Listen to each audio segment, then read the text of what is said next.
So the question came up today for me and was actually from one of our staff members. They're saying, Doug, I'd love to hear a daily growth hack on patience.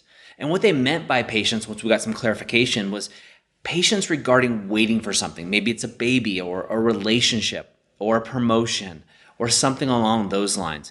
Like, I'm just working on my patience. What can I do? Now, when thinking about patience, there's a lot of things to consider here. One is expectations versus possibilities. Now, a lot of times when your patience is wearing thin, so you're not having patience, things aren't coming as quickly as you'd like to, that's because your expectation is up here.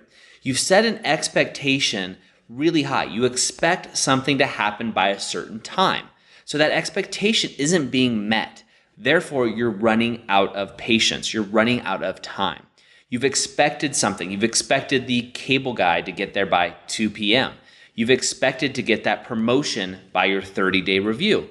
You've expected to have a child with your partner within the first year. You have an expectation. And when you have an expectation, that puts you in a very rigid and confined box. When you're in that rigid and confined box, there's just no way out. And the only thing that happens is if you can't hit that goal, you can't hit that measurement you set based on that expectation, or if more likely somebody else hasn't hit your measurement or hasn't hit your expectation, then you're setting yourself up for disappointment, frustration, failure, and anger. This often triggers other emotional responses within us and just natural reactions, right? So if you expect me to get you a daily growth hack every day and I miss one, you have an expectation and you get upset. And then it starts triggering you and you get really angry, and you're angry at me for not doing the daily growth hack, but really you're probably angry at something else that happened in the past or earlier in your day. And these triggers start to snowball for a lot of us, and they're patterns that stack. We've talked about triggers in a previous episode, so go back to that episode and look and listen to it if you haven't heard it before. And I'll do a deeper dive into triggers later on. But for the topic of patience, really what we're talking about is an expectation, usually based on time, that hasn't been met. And usually somebody else hasn't met that expectation for you.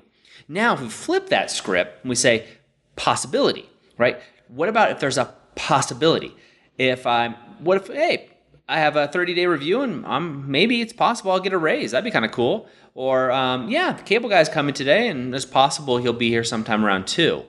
Now, with a possibility, you have other options. Where expectations, you have one. You have one possible option which really tests your patience. But with possibilities, you can roll with it. You can flow. You can be water, like Bruce Lee talks about. And you have other things that are coming in there. So analogy that I use when coaching clients is if I go into a store, let's say it's a sandwich shop, and I expect a roast beef sandwich. I just can't wait. I want a roast beef sandwich. I expect it. They're going to have it. I know it. But I get in there and they're out of roast beef. What happens? I'm disappointed. It sets me up for disappointment because that's all I wanted. And then I get angry or upset. And that, again, can go down the whole trigger cycle. But if I walk into that same sandwich place and go, that'd be kind of cool if they have a roast beef sandwich or something else. I'm just really kind of hoping that's what they have. And I go in there and they're out of roast beef, then it's no big deal. I can flow into the turkey sandwich or something else that's there. It really is just the difference between something that's possible versus something that I expect. This goes with standards and things, but since we're talking about patience, again, it's patience with a timeline. Or expectations with a timeline, I should say. So for this person, what I'm going to tell them is you have put an expectation on yourself, but most likely also somebody else, to hit a certain standard. What if you're just saying, hey, look, what if this is possible? And what else is also possible within this realm to allow you to move and flow?